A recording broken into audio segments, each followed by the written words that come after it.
Pour essayer de comprendre ce qui se passe avec le bombardement de nanoparticules,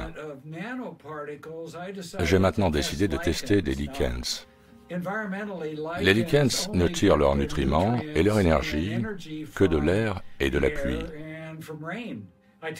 J'ai donc fait des tests et j'ai découvert que l'élément le plus courant était l'aluminium. Il y a un nombre de choses qui se produisent avec la saturation en aluminium. Plutôt que de l'acidité, cela crée une formule de base dans le sol, ce qui favorise certaines plantes et en détruit d'autres.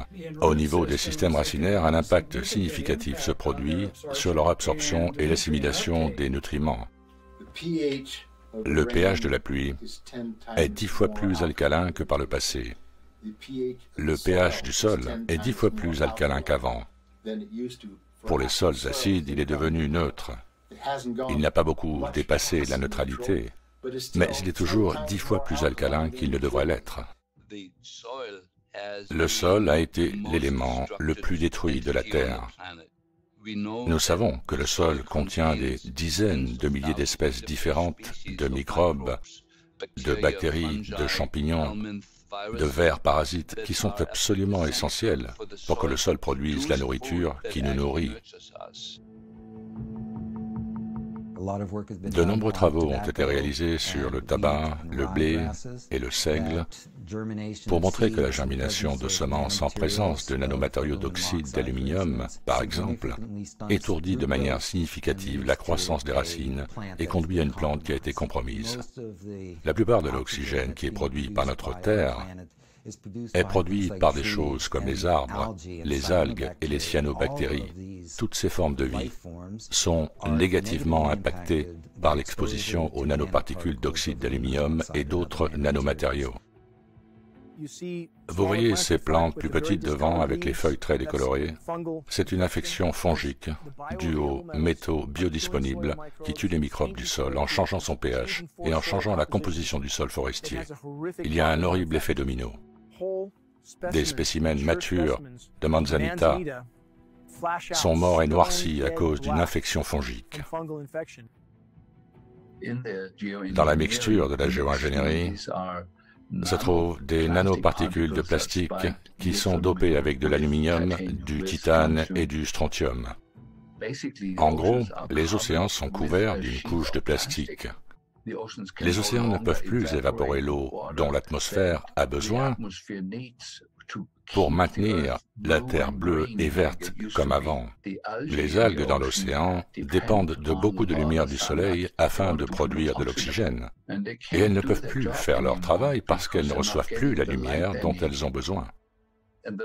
Au cours des 2 ou 3 dernières années, de plus en plus d'articles ont été publiés sur l'apparition de nanoplastiques dans les poulets, les fruits, les légumes et aussi dans le corps humain.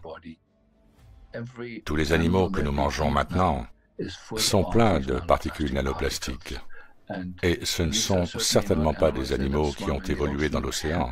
Ce sont des animaux terrestres qui n'ont jamais mangé de sacs plastiques et qui pourtant accumulent des nanoparticules. Et la seule source possible est l'air qu'ils respirent. À cette heure tardive de notre Terre où nous avons le plus besoin de formes alternatives d'énergie, l'ingénierie climatique diminue dramatiquement les 3 formes primaires d'énergie alternative. L'ingénierie climatique perturbe le système de production d'énergie, c'est-à-dire le cycle des pluies, provoquant des sécheresses prolongées partout dans le monde, ce qui réduit considérablement la production d'énergie hydroélectrique. L'ingénierie climatique, par la description même de sa gestion des radiations solaires en bloquant la lumière, diminue considérablement la production d'énergie solaire partout dans le monde. Le génie climatique réduit également l'énergie éolienne, car il réduit la convection.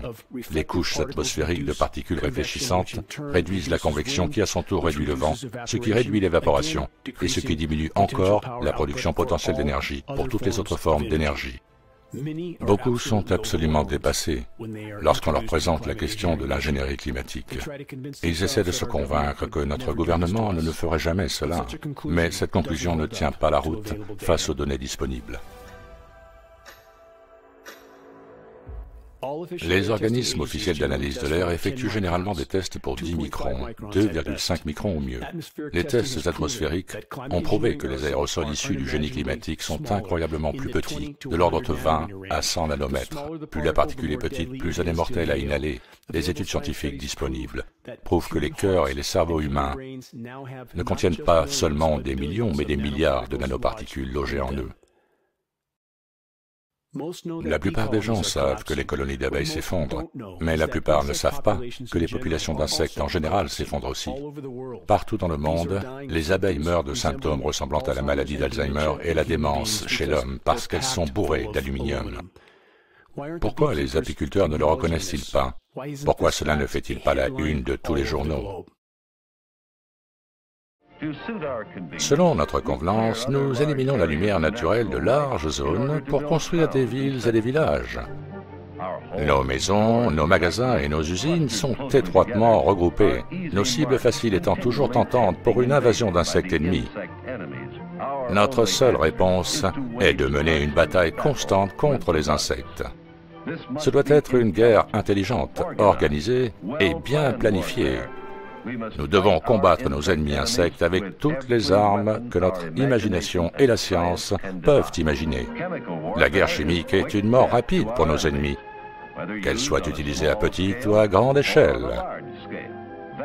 De vastes zones peuvent être traitées en peu de temps, un avantage exceptionnel dans notre guerre contre les insectes. Que cela fait-il pour un insecte d'être empoisonné par un avion de pulvérisation? Ne le savons-nous pas tous? Y a-t-il une différence entre le saupoudrage d'insecticides sur les cultures et les opérations de pulvérisation de l'ingénierie climatique mondiale, qui ont depuis longtemps contaminé la Terre entière et chacune de nos respirations? Comment peut-on l'éviter? La réponse est que nous ne le pouvons pas. On peut faire de la très haute qualité et le faire avec un simple jet et un moyen très simple de fabriquer des particules d'aluminium de haute qualité en pulvérisant de la vapeur d'aluminium qui s'oxyde. Les décisions de l'implémentation se feront de risque à risque. Le risque de le faire contre le risque de ne pas le faire. C'est très bien d'avoir des recherches sur de nouvelles applications technologiques qui sont bénéfiques. Mais cela doit être équilibré en même temps avec l'étude des effets négatifs, s'il y en a. Et il se trouve que l'armée de l'air a mené une étude à partir de 1993 appelée « Toxicité in vitro des nanoparticules d'aluminium sur les macrophages alvéolatoires de rats ». C'est une façon très sophistiquée de dire « tester l'effet des nanoparticules d'aluminium sur les globules blancs dans les petits sacs d'air de vos poumons, les alvéoles ». Et ce qu'ils ont trouvé dans cette étude de 8 ans, c'est que ces particules, lorsque vous y êtes exposé assez longtemps, suppriment la capacité de vos globules blancs à vous défendre contre les infections aériennes qui entrent dans vos poumons. Et donc, en respirant ce matériau, votre système immunitaire est dramatiquement supprimé. Si on ne peut pas respirer, si on ne peut pas inhaler, sans aspirer des particules hautement toxiques, biodisponibles et bioaccumulables, qui se logent dans nos systèmes comme une plaque, des éléments comme l'aluminium, le barium et le strontium qui sont très toxiques en eux-mêmes mais qui, une fois combinés, deviennent exponentiellement plus toxiques. 70% des nanoparticules qui sont déjà en nous sont introduites dans nos systèmes par le biais de la respiration. Donc nous les respirons dans notre nez, les sinus ethmoïdaux les collectent, et elles peuvent alors migrer vers notre lobe frontal à travers le nerf olfactif. Et là, elles peuvent générer des espèces réactives de l'oxygène et causer des dommages cérébraux de différents types. Tout ce que nous savons actuellement suggère que la génération d'espèces réactives de l'oxygène est la cause du vieillissement, la cause de presque toutes les maladies que nous connaissons, certainement la démence, mais aussi d'autres maladies également. Beaucoup de nanoparticules, pas toutes, mais beaucoup d'entre elles, contiennent des ions métalliques. Les ions métalliques sont de puissants générateurs d'espèces réactives de l'oxygène. Quand vous avez des nanoparticules dans le corps, elles sont assez petites pour aller partout. Il n'y a pas de barrière pour elles dans aucune partie du corps. Elles traversent la barrière hémato-encéphalique, elles traversent les membranes cellulaires, et elles sont encore plus réactives ou peuvent être plus dommageables que les particules de virus. Nous avons des défenses naturelles contre les virus. Nous n'avons pas de défense naturelle contre les nanomatériaux. Et encore une fois, ils ne quittent jamais notre système, ils ne meurent pas, ils ne sont pas éliminés, nous ne produisons pas d'anticorps contre eux. Donc nous exposons l'humanité à une classe de matériaux qui continueront à endommager les tissus biologiques pour la durée de vie de l'organisme. Les Japonais ont développé une méthode de lavage du sang appelée aphérèse, qui était utilisée pour réduire le cholestérol et les graisses dans le sang.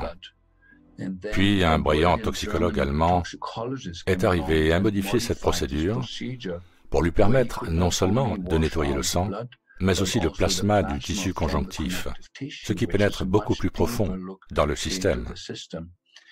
Le volume entier de sang et de plasma est passé plusieurs fois dans un système aphérèse, ce qui élimine tout ce qui est toxique.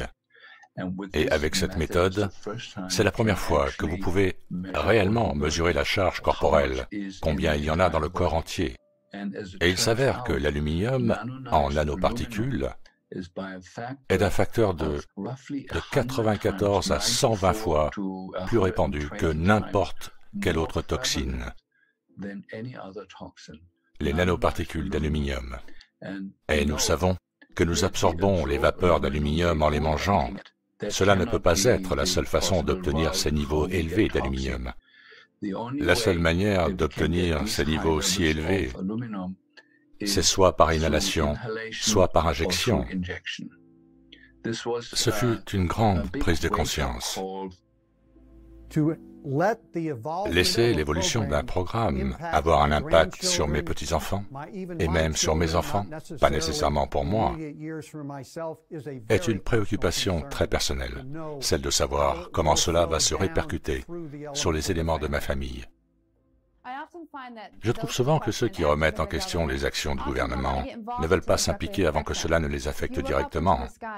Si vous regardez le ciel, cela vous affecte directement. Si vous avez une famille, vos enfants, votre femme, votre mari, les membres de votre famille élargie, vos animaux, cela nous affecte tous directement. Comment peut-on prétendre que les gouvernements et les armées du monde entier ne pulvériseraient pas des armes chimiques et biologiques sur les populations, alors qu'il y a littéralement des centaines de cas historiquement documentés indiquant que de telles opérations sont en cours depuis des décennies? De nombreuses expériences de guerre biologique ont été menées officiellement utilisées pour tester la portée et les modèles de dispersion des particules aérosols et des agents biologiques. Rien qu'aux États-Unis, en 1977, 239 tests biologiques à l'air libre ont été menés sur des populations américaines non informées. Des tests furent menés tout au long du XXe siècle, dont beaucoup ont eu lieu en même temps que l'intensification secrète des opérations d'ingénierie climatique. Nous sommes censés croire que ces expériences étaient bénignes et sans rapport avec les opérations d'ingénierie climatique, comme c'est le cas avec l'exposition croissante aux transmissions de micro-ondes partout dans le monde. Beaucoup de ces tours, dont on nous dit que la plupart ne sont que des tours de communication cellulaire, ont des entrées d'alimentation électrique 10 fois plus importantes que ce qui est nécessaire pour la communication. La toxicité synergique cumulative de ces opérations s'accumule à l'intérieur de chacun d'entre nous.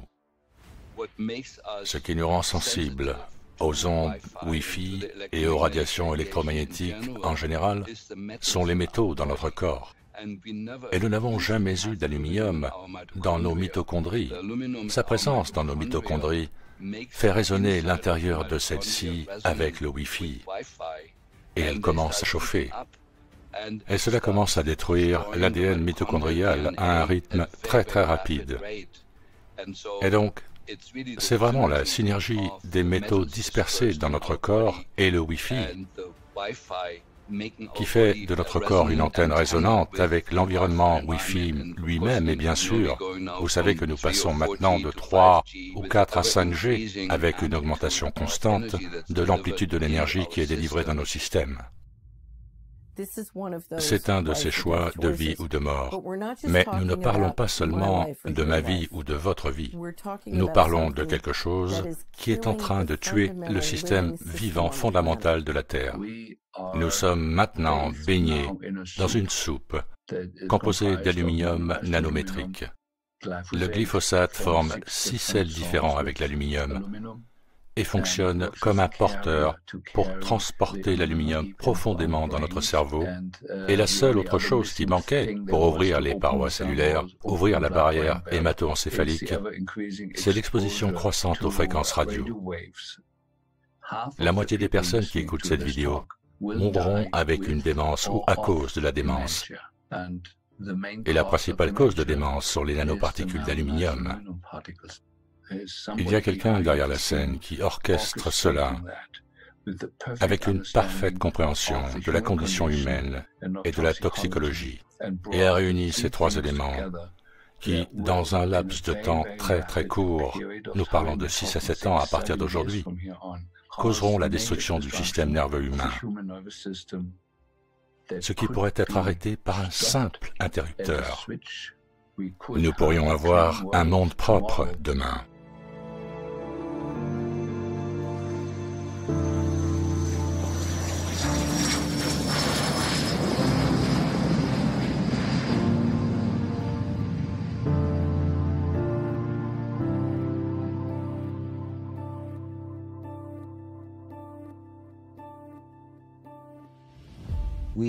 Nous devons nous rassembler pour que l'humanité tout entière s'attaque à ce problème. Et je pense que la seule façon d'y parvenir à ce stade est une approche juridique et de présenter toutes les preuves des deux côtés, les preuves que nous recueillons en tant que scientifiques indépendants et les preuves qui existent déjà dans ces laboratoires où ces matériaux sont produits et déployés. Mes collègues ne l'ont pas vraiment encore accepté. Ils commencent à l'accepter parce que j'ai partagé certaines des données que nous avons collectées, mais la plupart d'entre eux l'ignorent et parlent de théorie de la conspiration. Mais ces érudits ignorent les faits. Et donc mon appel à l'action est de ne plus ignorer les choses. Nous devons nous attaquer à ce problème. Il est à notre porte, il est dans nos cieux, il est dans nos enfants.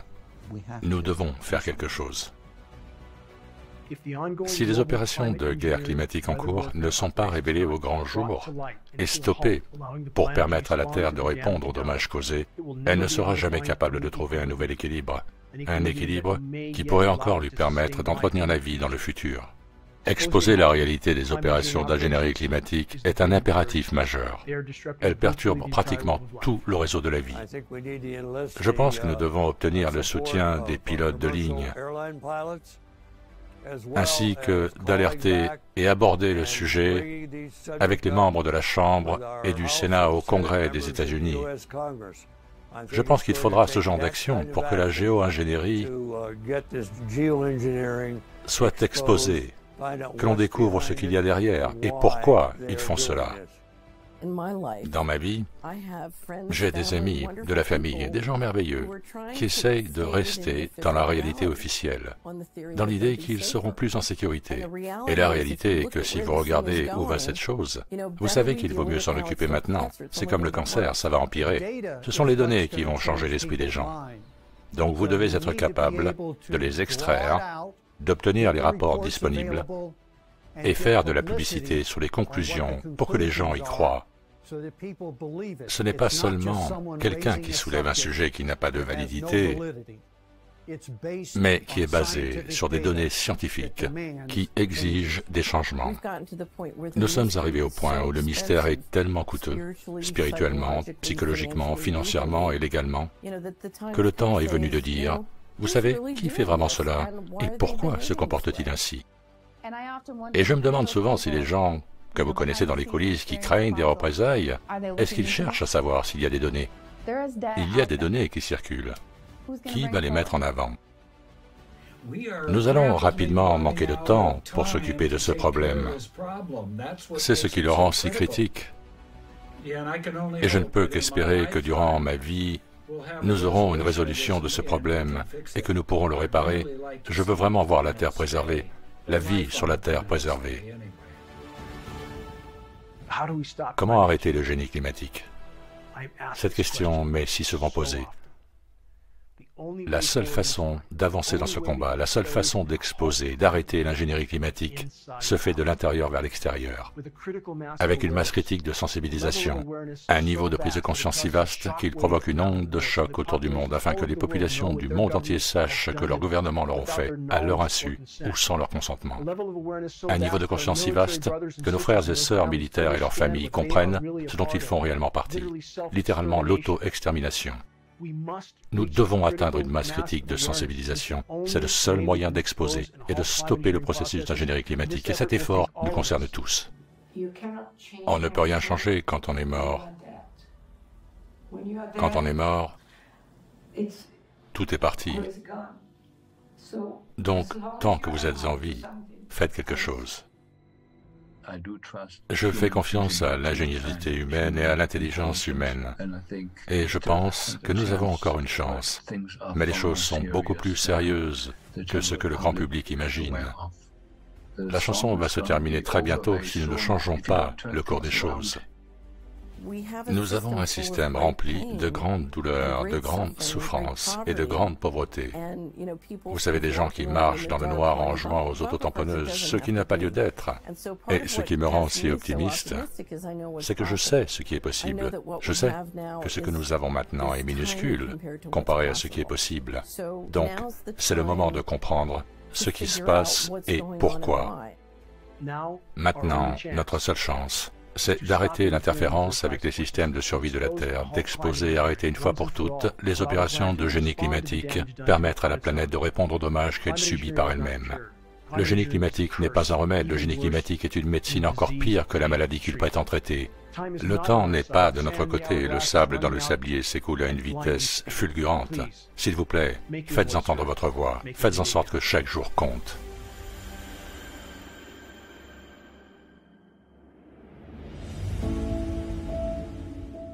S'il vous plaît, pardonnez-moi si j'ai pendant un instant poussé un coup de gueule sur les souvenirs de mon ancienne vie, ma vie d'avant les 20 dernières années de mes tentatives désespérées de tirer la sonnette d'alarme. J'ai passé tant de temps sur ou près de l'océan que j'ai obtenu mon brevet de plongée à l'âge de 14 ans. Être sous les vagues a toujours été une évasion vers un autre monde. Un monde qui avait encore du sens. Un monde dans lequel j'ai souvent senti que je voulais rester. Et je me sens si chanceux d'avoir vu et vécu la vie sous la surface de la mer dans de nombreuses régions du monde. Les eaux de la Nouvelle-Zélande, de l'Australie, des mers du Sud et des Fidji, les régions les plus éloignées, la mer de Cortez, le golfe de Californie. Mais la grande majorité de mes séjours sabbatiques se sont déroulés sur les côtes des îles anglo-normandes au large de la Californie. D'incroyables forêts de laminaires étaient autrefois étendues, miraculeuses et florissantes. Je me promenais dans une solitude totale à travers ces paysages sous-marins mystiques qui étaient grouillants de vie. Quand la clarté de l'eau était à son maximum, la visibilité pouvait être bien au-delà de 30 mètres. Et ces jours-là, les rayons du soleil brillaient à travers les tiges de varech qui s'élevaient si loin en dessous de moi que c'était comme être dans la canopée d'une forêt médiévale perdue depuis longtemps. En me frayant un chemin à travers les massifs de varech dans un silence total, j'avais l'impression d'être un oiseau sauvage et libre, volant dans un paradis intact et préservé, d'une beauté inimaginable, avec tant d'espèces jouant toutes leur rôle individuel dans la toile miraculeuse de la vie. Les phoques, qui se frayaient un chemin à travers les algues, modifiaient souvent leur trajectoire et s'approchaient de moi en me regardant fixement dans mon masque, directement dans mes yeux. Ils étaient curieux. Beaucoup de mes souvenirs de la forêt de varech semblent maintenant être un rêve très lointain d'une autre vie. Des moments dont je savais qu'ils étaient en train de m'échapper même lorsqu'ils se produisaient. C'était magnifique. C'était la nature, une partie de l'océan vivant, une partie de la toile de la vie dont dépendent nos vies. J'ai dû quitter cette vie. Il y avait un appel constant de ma conscience.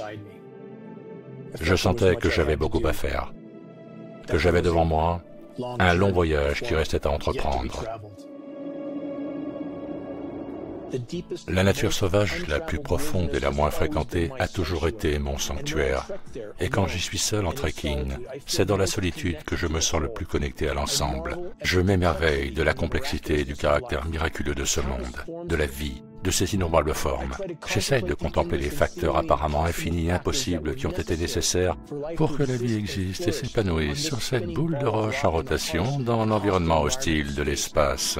Une boule de roche avec son propre bouclier magnétique, avec sa propre lune qui stabilise son orbite autour d'une étoile donnant la vie à la bonne distance, avec des couches atmosphériques miraculeuses qui, pendant des périodes de temps incroyablement longues, ont facilité d'innombrables formes de vie. Comment tout cela est merveilleux! Chaque partie étant une partie de la vie. Une libellule, un arbre, un oiseau, une baleine, un lever de soleil, des millions de tonnes d'eau flottant magiquement dans le ciel sous la forme de nuages d'une beauté envoûtante, apportant la pluie qui donne la vie. Quand je suis témoin de la destruction de cette toile de vie miraculeuse, je ne peux que penser à retourner sur la ligne de front des batailles pour sonner l'alarme. Atteindre une masse critique de conscience dans la population est le seul moyen d'avancer dans ce combat. Les défis auxquels nous sommes confrontés sont immenses, les chances sont contre nous. Mais comme le dit le proverbe, ce n'est pas fini jusqu'à ce que ce soit fini. N'importe lequel d'entre nous pourrait être le dernier caillou qui déclenche le glissement de terrain du réveil.